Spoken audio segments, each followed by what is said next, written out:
Di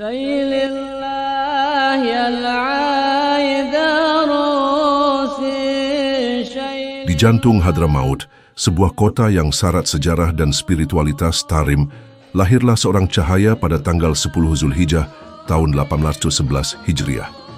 Namanya Al-Habib Abdullah Al-Aidrus bin Abu Bakar As-Sakran. Beliau adalah putra dari Al-Habib Abu Bakar As-Sakran dan Maryam, putri seorang zuhud terkemuka, Syekh Ahmad bin Muhammad Barusyaid. Sejak awal Al-Habib Abdullah Al-Aidrus telah diakui sebagai panutan yang tak terbantahkan. Beliau adalah pemimpin para wali, pembawa bendera orang-orang arif, dan peletak dasar ilmu bagi mereka yang mencari kebenaran. Dalam kitab Al-Mushri, gelar Al-Idrus disebutkan sebagai gelar bagi pemimpin para wali di zamannya. Tumbuh dalam kemuliaan, Al-Habib Abdullah Al-Aidrus diasuh langsung oleh ayahnya, yang merupakan seorang waliullah besar di zamannya, yaitu Al-Habib Abu Bakar, yang bergelar As-Sakran. Sang ayah mencurahkan kasih sayang dan karismanya kepada putranya. Namun takdir berkata lain. Ketika Al-Habib Abdullah Al-Aidrus baru berusia 10 tahun, ayahnya berpulang. Setelah kepergian sang ayah, tongkat estafet bimbingan diteruskan oleh pamannya, Al-Imam Syekh Umar Al-Muhdor. Beliau merawat dan menempatkan Al-Habib Abdullah sebagai anak bimbingan kerohaniannya, membawanya menapaki tahapan ajaran spiritual datuk-datuknya. Kedalaman hubungan mereka begitu kuat, hingga Syekh Umar Al-Muhdor menikahkan putrinya dengan Al-Habib Abdullah Al-Aidrus, menegaskan posisi dan kemampuannya. "Aku akan mengawinkan putriku dengannya walau dengan sedikit harta benda," ujar Syekh Umar Al-Muhdor, "dan tidak akan mengawinkan selain dia walaupun dunia yang melimpah diberikan kepadaku." Syekh Umar Al-Muhdor kemudian memakaikan kepadanya khirkah tasawuf, mentahkimnya, dan memberikan rahasianya. Dari pamannya, Al-Habib Abdullah Al-Aidrus mendapatkan limpahan ilmu, baik lahir maupun batin. Ia diangkat sebagai pengganti, melampaui derajat para syekh agung, dan mencapai posisi yang diakui ketinggiannya oleh para ulama dari masa ke masa.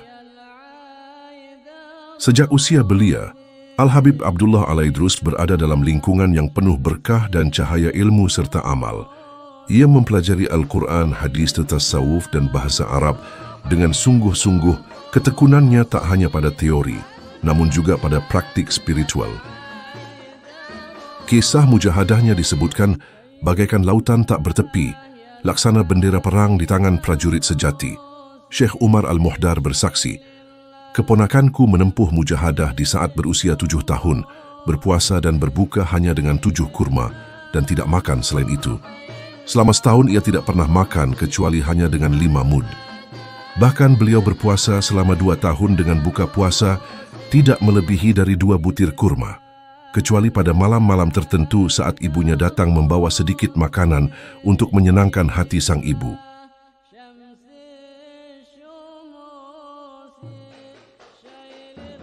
Untuk memperdalam ilmunya, beliau menemui banyak syekh terkemuka, seperti Al-Faqih Said bin Abdullah Ba'abid, Syekh Al-Allamah Abdullah Bamarawan, dan banyak lainnya. Beliau sangat senang membaca kitab Tanbih dan Minhaj, serta kitab-kitab karangan Imam Ghazali, terutama Ihya Ulumuddin, hingga hampir hafal dan meresap ke dalam batinnya. Di antara karangannya sendiri adalah kitab Al-Kibritul Ahmar, dan syarahnya dalam bentuk syair untuk pamannya, Al-Habib Syekh Umar Muhdor. Al-Habib Abdullah Al-Aidrus dikenal dengan ketakutannya yang mendalam kepada Allah Subhanahu wa Ta'ala dan tawadhu'nya yang luar biasa. Beliau tidak pernah merasa dirinya lebih baik dari siapapun, bahkan dari seekor binatang sekalipun. Dalam kitab Al-Kawakib Al-Durriyah disebutkan bahwa beliau suka menyepi karena dengan menyepi dirinya sampai kepada Allah Azza wa Jalla. Beliau senantiasa bersujud di tanah sebagai bentuk ketawaduan, membawa sendiri keperluannya dari pasar, duduk di tempat yang rendah, dan sering berjalan kaki ke tempat-tempat jauh, bahkan kerap kali meminum air hujan. Demikianlah beliau memerangi hawa nafsu keduniaan sejak usia 6 tahun.